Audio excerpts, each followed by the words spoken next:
वाणी गुणानुकथने श्रवणो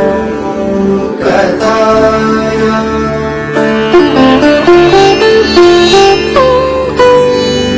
हस्तो च कर्मसु मनस्तव पादयोः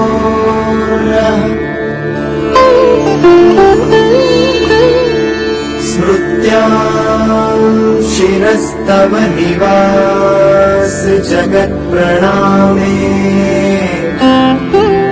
दृष्टिः सतां दर्शनेस्तु भवत्तनु